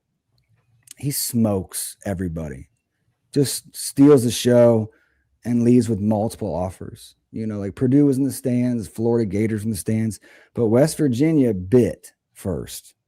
Like, they offered him before he left. I remember he had to run to get his bags on the sideline and then go catch a taxi it was a great story, and I'm glad he told it, because he bet on himself, and he would have probably been somewhere else, Right. Wouldn't have been in that situation. And God knows if he would be anything like he is now had he not gotten that and been where he's at. But have you seen how athletic he's a freaking athlete. He does all kinds of shit. What the hell was he doing I just saw him in he posted something the other day where he was facing Crenshaw as he was hitting. And this guy was throwing pitches in there. And he's like, hey, don't swing at this one. And Pat was like, okay. Like, he does some wild stuff. Strong kid. Very strong. You can tell that. Yep. And I think he was kind of also that, because I feel like there was at some point a kicker changed into what their role was, even outside of the kicking, right? Like, they became, I don't want to say celebrity like, but they have now like become just more in the focal point of just like, oh, that's the kicker type thing. Like now it's, oh, that's the kicker. Right. I feel like I don't know when it happened. I don't know why it happened, but at some point they changed gears kind of as to, you know, we always knew the impact they had on the field for football people, but I think fans now, it's not so polar opposite. Like some of these guys like kickers because of who they are, or I don't know where that all changed, but Me I either. definitely think it does. It I'm not. definitely did. I'm not used to that. I've always been okay with being the nerd of the coolest game in the world, you know. 100%. But I feel like 100%. I still feel like we're the nerdiest of the population. But I do sense like an authentic buy-in that I've never sensed before. I think that people, again, we started the conversation with that. I think people know we're different. We're not playing offense, defense, but we are most definitely a part of this, you know? Definitely. Yeah. And I don't know if that's because of social media, right? And because now like you just have more access to guys on and off the field, and you know, kickers with a lot of their downtime, right? Or even long snappers, or just specialists in general, right? Because look, my college experience was those guys were over there doing their own like thing, and then when it was time for them to do it, they came out, and then you didn't see them, right? Like they were gone doing whatever, whether they were off on another field working on something or just whatever it kind of was. Not that they were like ostracized from the rest of the team, but it's just that they just weren't around it, you know. They just kind of did their own thing, and I don't know if like that time away allows them to do more things, right? Like they'll go and mic themselves up or do whatever with the social media world now, or hey, here's a day in the life of a Power 5 kicker or Power 4 kicker. You know what I mean? Like at some point they started to spin it, and I love it because I've always been around specialists, and I love like I know how impactful they can be. And to me, they always got the short end of the stick when it came to that aspect, because their name was only in the paper if they did really, really good or if they shit the boat, right? You know what I mean? So like, that's kind of how it is. Shit the bed. I think enough people have created value and become undeniable. And there's been too many examples of teams that we got beat by because they value their kicker. Damn right. Or punter. I mean, the best player on the Jets for the last 10 years has been a punter. I'm still convinced there's a lot of coaches that don't love me, but I think a lot of coaches know that I should be a part of their process if they want to win. You know, they don't have to love me, but I think all of them respect what it is that this thing brings or could bring, right? No doubt. And even Dave, at your level, right? Like we were talking preseason of like, hey, I might be able to kick extra points this year. And even at the youth level, how impactful that could be for your team, you know? Yeah. It's worth two in Florida. I've got two guys actually that can put it through, which is pretty amazing. So next year they're all ready. But see, here's the thing: we practiced it. Even though we didn't even ever kick in the game. The whole thing is, what specials to me is you're much more than any other side of the ball. You may practice some things that you may never utilize, but it's very important to do that, because perchance that situation comes up, you actually do it and implement it. I can't tell you how many times, and you probably experienced this, like people like, we practiced that fake, we didn't run it once all year. Yep. Yeah. You know, the situation didn't dictate it, but it's there in the tool bag if we need to use it. Same thing, you know, with anything you do with respect to special teams. Yes, you're going to kick, obviously, you're going to kick extra points in games. You're going to kick off. You're going to punt. You absolutely. But these other things are important to prepare for, because you don't know when the situation is going to dictate that you could use it. And when you do, you're like, oh my God, he's a genius. And really what it is just the situation dictated the opportunity, and you were actually prepared for that opportunity. Whereas most coaches will look, I noticed in high school, there's so many coaches, I've heard this from coaches that I even, I've been around, that would have been a great opportunity to run a fake. Well, it's because you didn't prepare for it, that you didn't run the fake. Right. You don't feel confident in it. There, you hadn't practiced it. You weren't confident enough to go and do something because you didn't practice it, right? So, whereas guys like Derek and special teams coaches who understand this in high school, and then obviously college, are probably, if you're not doing this, you're crazy. But you have to make sure that you're prepared for the situation when the opportunity comes, that you're able to take advantage of the opportunity. Because in special teams, you don't know when those opportunities are going to come. Like, you don't know, and your head coach could turn to you and say, "Hey, what do we have? Do we have a they're rolling everybody up. What's our punt fake that we can run to take advantage of them rolling everybody up and trying to block it? Oh, Yep. we never practiced that, coach, so we only have this fake." Well, why? Why is that the case? You need a fake for each type of situation, and that might only dictate a handful of fakes, but you could take advantage of that, because if you're practicing it over the course, and that's the other thing is, oh, we don't have time, we don't have time. Well, if you do, no one's saying you have to do all 5 of your fakes at every practice. You might do 2 this practice, 2 the next practice, or in game week you might get from film that you realize, okay, you know what? All camp we practice these 5 fakes. Now game week we only have to worry about these 2 because this is what they do, right? Because that's the beauty of the fact that most people don't do that much with special teams. You only, you can come into a game week and say, okay, they're going to do this every single time. Like that's the crazy part to me about special teams in high school, is that you're like, is he going to do this every single time? You pull up the film and you're like, wait a minute, every single time. This is how they do things. So, in special teams, the beauty of it is nuances, okay, that make your special teams different. So even if you line up the same way every time, you have 3 or 4 fakes off of it that are different, or shifts or something, just a nuance that makes it something that another team has to coach against. They have to coach. If you make them have to coach against it, that's one less thing they can practice. That's the way I always looked at special teams. If you're preparing a special teams, that's 10 more minutes that coach in high school definitely doesn't want to spend on this. Yep. Yeah. That he's got to go spend, and that means for your offensive defense, that means you now have an advantage offensive defensive wise, because he's choosing where those 10 minutes are taken away from. And you'll know in the game very early on where he took the time away from to handle something you did on special teams. Sure. And that's when you can take advantage of it. And that's what evens the playing field. How does a team upset another team? That's how it happens. You made them coach something more than they had to coach. And even though they might have superstars here, they didn't get as much reps in certain things that week because they had to go and coach.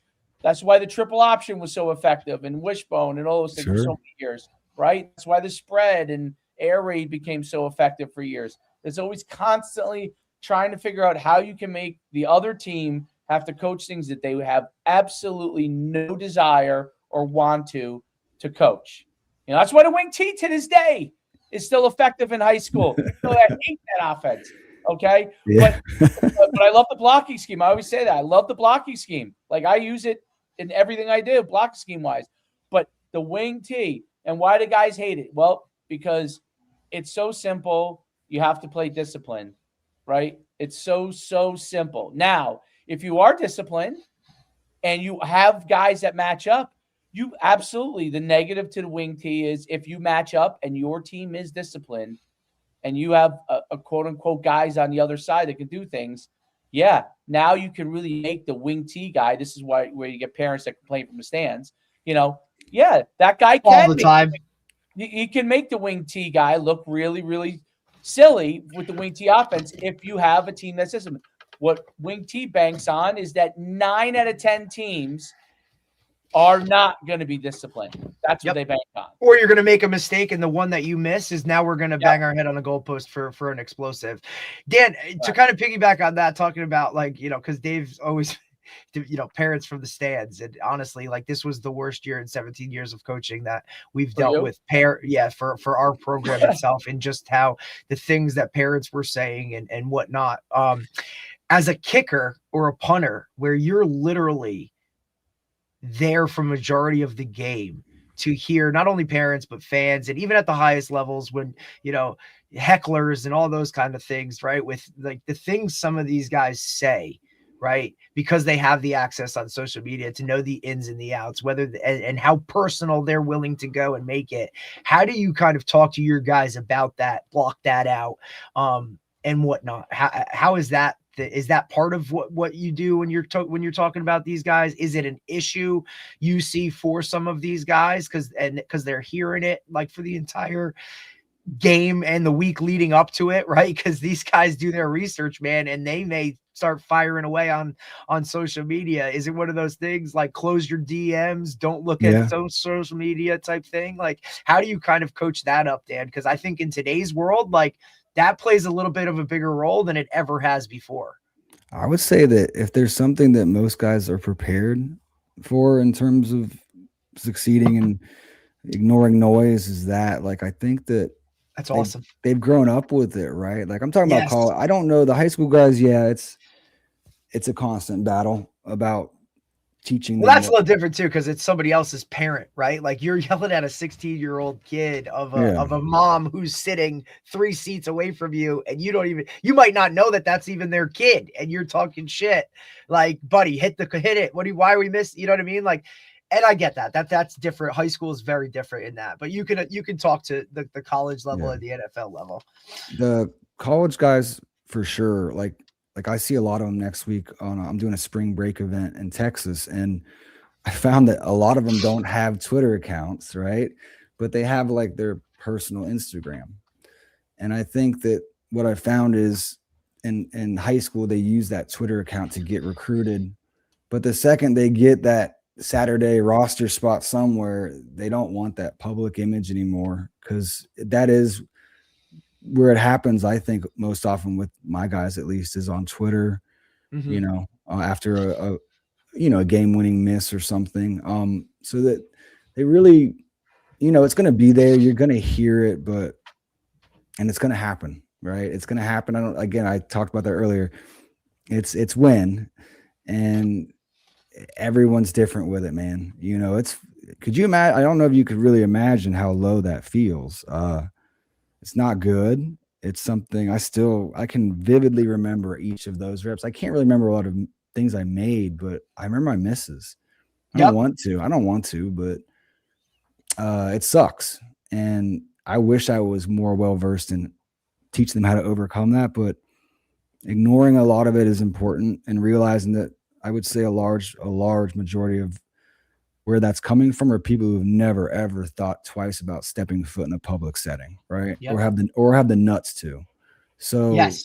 So we have to be very careful of who we're listening to anyway, Right. Never value the opinions of someone who you would never like, or you know what I mean? Or take whatever that saying is of people that you wouldn't take advice from, right? Like, and I get how hard that is, because I like you said, I remember my misses. I let a game-winning attempt to win the game go right through my hands, and everybody else was saying it was somebody else's fault, when in reality it was mine. Like, I should have it just went through my hands. I don't know why. I don't know what it was, and I can vividly remember that as a junior in high school, costing our team a game because I didn't make the right play. And to deal with that took a lot.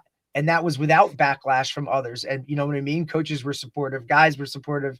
Hey, it's okay. It happens. It's this, it's that. But no, man, I took that really hard, because I cost my team on something that was so routine to make it happen and do it right. And again, it's why we have the Georgia Millers come on here and talk about the mental side of the game, because it is such more of a focal point now with the mental health side of it. I mean, we see stuff every year with guys that are dealing with it, and guys don't really know what it takes to the grind, the day in, day out mental fortitude that it takes to play at these highest levels and in some of these settings. I mean, we're talking about guys that are missing kicks and getting death threats as college students, like that is a real deal thing. Or the things that are said to these guys on social media, how to manage that and deal with that isn't something that is in a coach's expertise. That's not their world, right? So I think to bring in guys like you or Georgia, that are really versed in that, and that's their world, I think only benefits a program and the players themselves.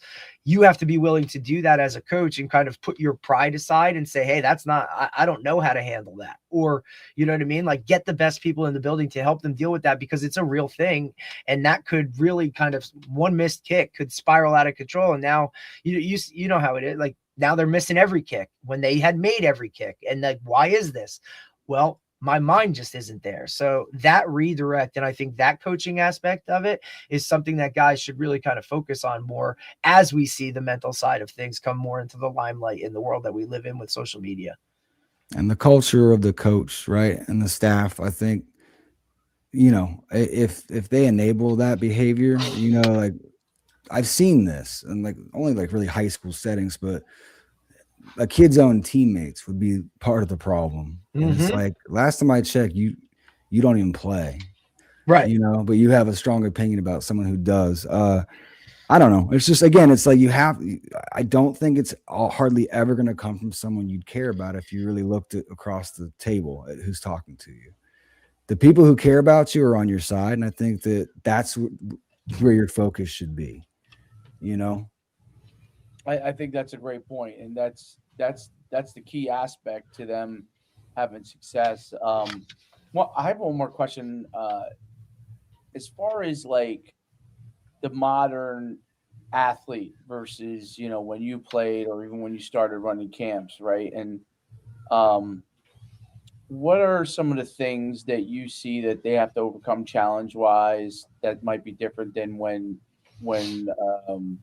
you played or even when you first started running those camps? Because I remember when we were running the camps in the showcases, and it's very different than now. Like what the priorities were, like exposure legitimately was an opportunity for them to get exactly that. Whereas now that is like an exposure camp is not what it was years ago because of the college camps, because of transfer portal. There's a lot of obviously things, right? So talk about what you see some of the challenges that the specialists today have to overcome and things that they need to continue obviously to push forward to give themselves more opportunities.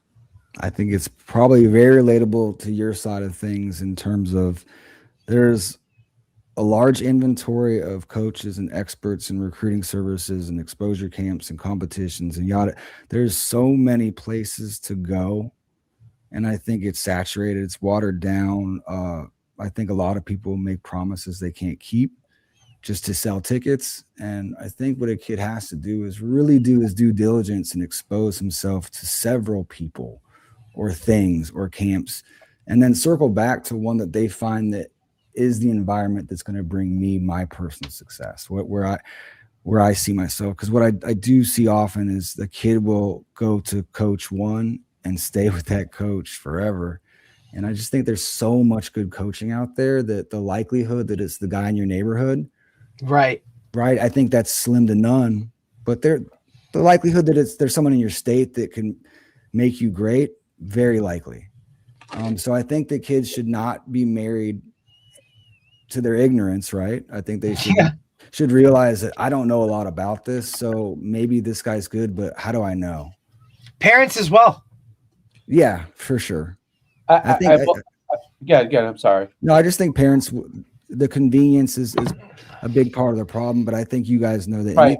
anything in life that's worth it, it takes sacrifice, right? And if it's an extra hour car ride to go seek better instruction or be on a better stage, I was like, that should be a no-brainer. But again, you have to expose yourself to your options. You can't just like, oh, this is convenient, because convenient doesn't always work, Damn right. Absolutely, and I think that's a really interesting point, by the way, because the sport that I see that is a football where you are football wise is probably a huge issue, Florida, because there's a lot of gurus right all over the place. So you have to figure. Not quite as many in New Jersey, but the sport that I would say it is in New Jersey that you see this is basketball, right? Basketball, there's a guy on every single corner that could coach some drills, could coach some skills. They're all I wouldn't go so far to say like there's not none of them are bad. You know what I mean? They're not. It's not like they're bad. They're good. It's just they all have different things that they're good at, and you have to know what they're good. Nobody's good at everything, and if you there might be a guy that actually is really good at a lot of things, like really, really great at a lot of things. And my guess, a lot of times, my experience, and maybe it's because I'm older, I don't know. One of the things I noticed is that there's two worlds. There's like the young, super enthusiastic trainer guy, brings a ton of energy, 9,000 drills, that does have great energy. So like I won't hate on that part of it. But maybe not as experienced, right, in diagnosing things. Then you have the older coaches who are great at better at diagnosing things, probably fixing problems, may not be as high energy. Obviously, the perfect world marries, a guy that has a certain amount of energy with the ability to diagnose it. When you find those guys, guys like yourself in that space, that's really what you want. But I think parents have to learn how to navigate things at different stages in their athletic career. I don't know if that makes sense, but like Sure. what might work when you're 10 is not going to work probably when you're 14, probably is not going to also work when you're 18, if you're still around at that point, right? And if you're still around at 18 and you're still continuing to go further, you may need something slightly different at 22. Now, sometimes you have, I point to Christian McCafferty, right? Like he met Kula in high school. He was his track coach. He ended up staying. He's been with him his whole career, and it's worked out for his whole career, right? To this point, but you never know. Even with that, like Kula is considered one of the better speed guys in the country, and all those things. He may turn around and say, you know what? I've been with Kula forever. It's got me to now. I'm older and not as able to do some of the things that Kula helped me get to. Maybe he turns around and says, maybe there's a guy that can fix certain things better, right? He might add that guy to the team, right? He might still have Kula. He might add that guy to the team, right? Because that might be something that he didn't need for a long time. But then when you start to get injuries, there might be certain other people you add to the team, right? Right. Well, it takes a village as well, Right. But I'm curious, like, am I correct on that? Because I've seen this as a parent myself. Like this guy works great for me right now with what we're doing. We're at a certain stage where I don't need this, and this, but I do see the future, and he's going to need this, and this in this sport. And eventually we're not going to be able to stay here for X reasons. Sometimes it's consistency. I've told Derek this. Sometimes it's not what they know. Sometimes guys are great, and we talked a little bit of this consistency in the precast, but sometimes it's not. They could be great at everything, and they're just not consistent as a human being in being able to give you a time frame all the time that you can get there and work with them. It's, it is what it is in the world of training, right? That's the reality. Some guys don't have access to facilities. Some guys themselves, that's just not how they are. And so it can be, but those are, am I on the right track that there might be different times that you need different types of people or different types of knowledge? Yeah. Hopefully they find the guy that can teach them how to kick and punt and all that stuff. But I think what's added on is, like we talked about, like it might be a mental performance coach, right? It's probably going to be a trainer that's very personal to them. Yep. Because we do things a little different. We obviously do the team workouts, but yeah, I think you're right. I think usually they're going to find someone that feeds their mind, feeds their body, recovers them well, kicks with them and punts with them. And I think from there, it's just trying to find something like golf is a big outlet where we can. I guess I'm going to have to golf because you brought it up a lot. And now I feel like the outlier because I've never actually hit anything on the hole. So I got to get after it, brother. Don't play. Listen, you're also in a different spot, man. And it's not easy to golf up here. You know what I mean? I'll be at a Top Golf, and that's all I could get for 6 months up here with the weather.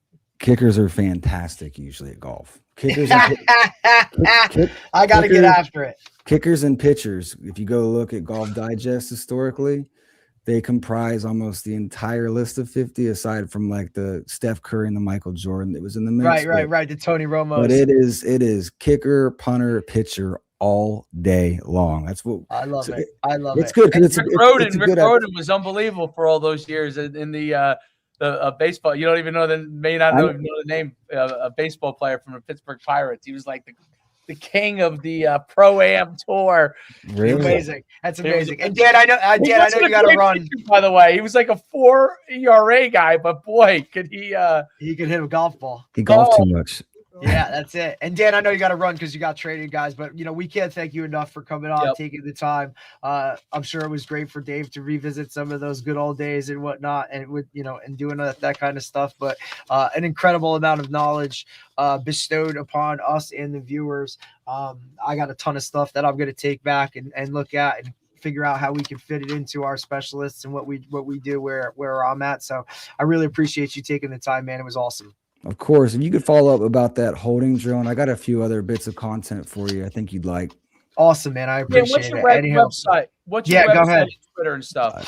Fourth Down University is my company, and it's great name, by the way. Yeah, 4thdownu.com. Fourth Down U, and it's on all social medias too. I'm pretty active on that.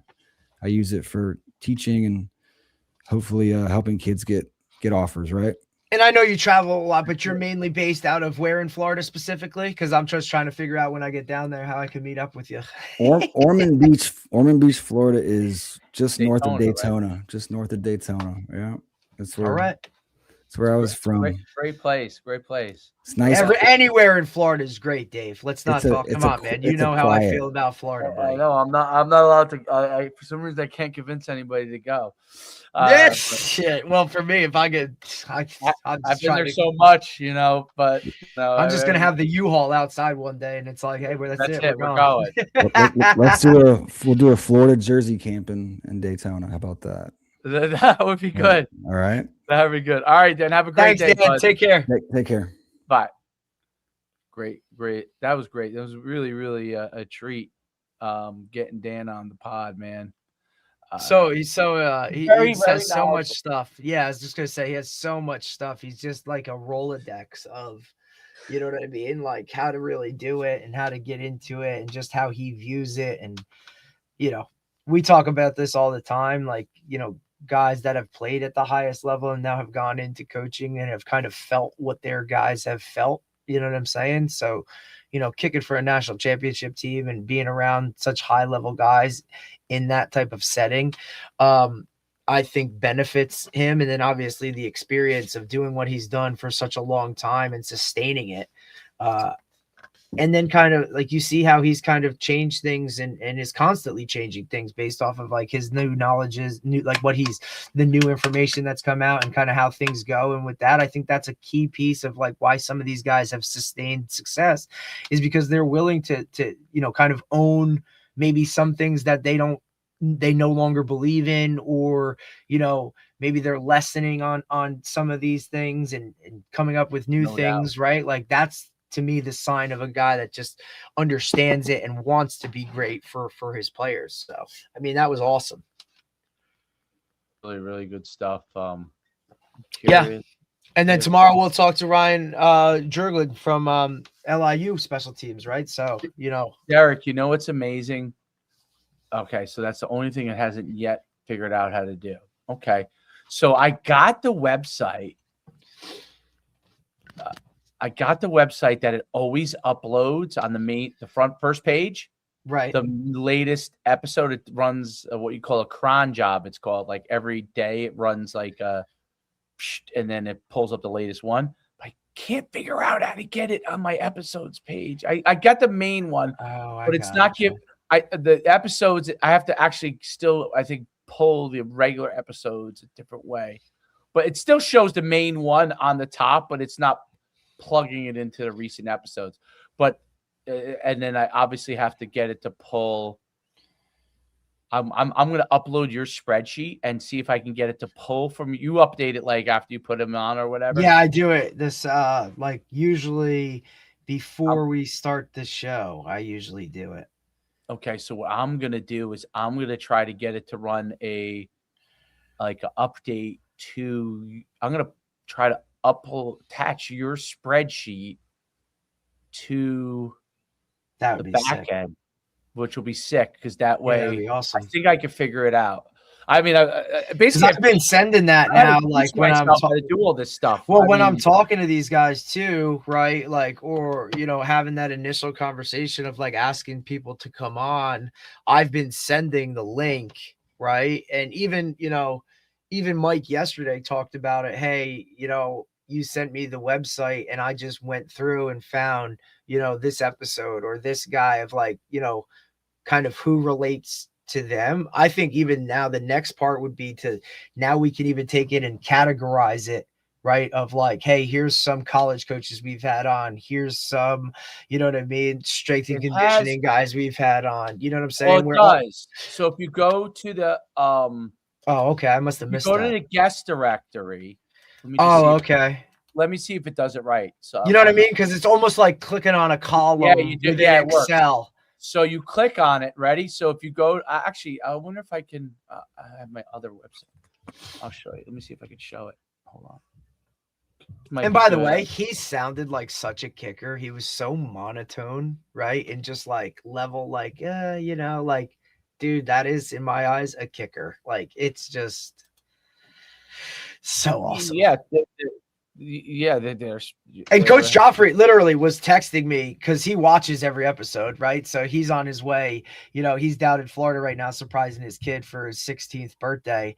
And he messaged me and was like, hey, I'm on my way from West Palm Beach to Miami, and he's like, and then he gave me the whole thing. He goes, when he was his first year at Miami, right, he assisted with the special teams. Basically, he was responsible for substitutions during the course of the game. So he said Don Solinger was the special teams guy and he was fucking unbelievable.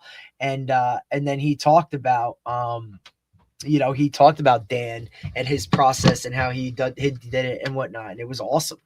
Like, it's just so funny how like all this stuff comes full circle, No doubt about it. I also realized that for some reason the podcast put Al Natoli's name spelled it wrong on here. But okay, so if you go you go here, right? Right. And let me just see if I can do it real quick. I go to guests, and I'm slowly getting the images up, but they're not all up yet. But I go here, and you see where it says head coach. Got it. So I click on head coach, and bam, there's all the head coaches. Sick. Yeah, that's awesome because that allows guys now to kind of go in.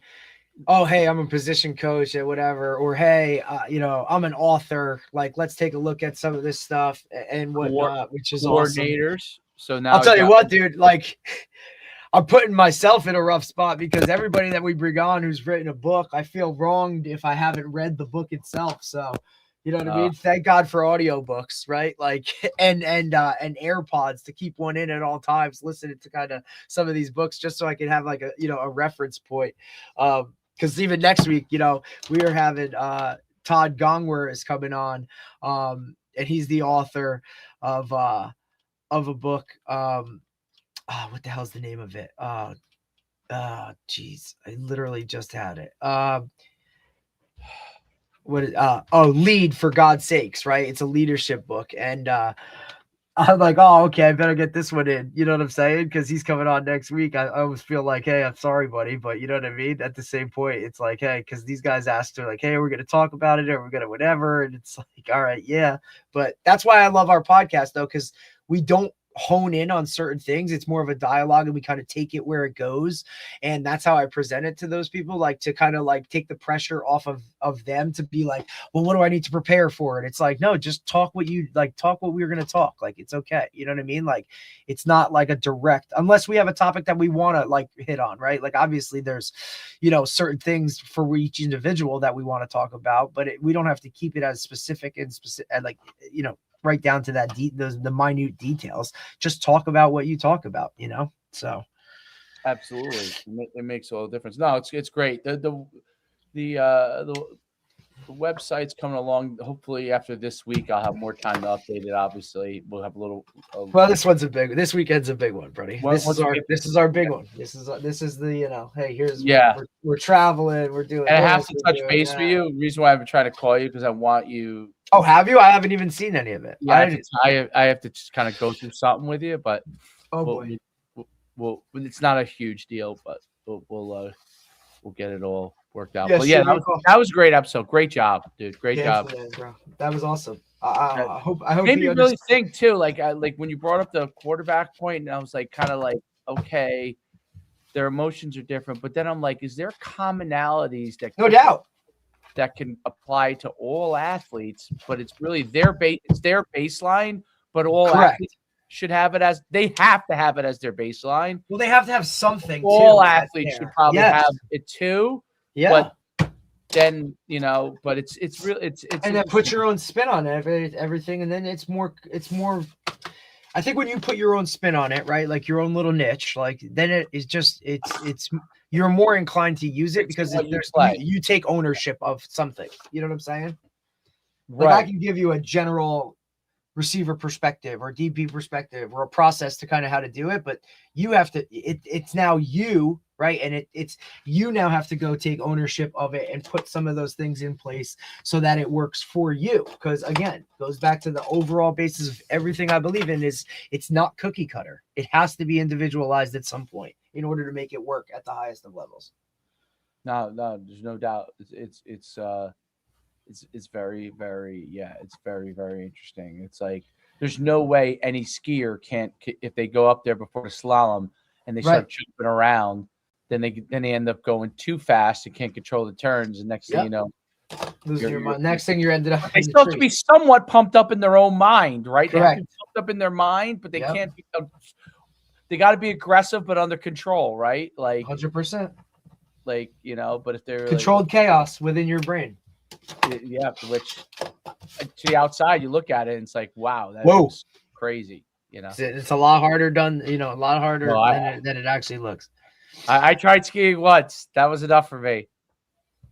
Listen, I loved snowboarding. Down the Buddy Hill, and I'm like, until I jacked up my knee, like I would have done it. I would have made sure that it was 2 trips a year. Oh, I loved it. Like snowboarding. I was a skier growing up. Like would go every week. The rec program would take us to, up to Mountain Creek, and we would go on a Friday night, and a lot of my group did that. We would do it once a week for the entire winter, and started out as a skier and then transitioned to snowboarding. Like it was awesome. I loved every bit of it. I would love to get back into doing it. So interesting. Yeah. All right, man, give me a call so we can talk about what we got to talk about. Yeah. All right. I'll talk to you later.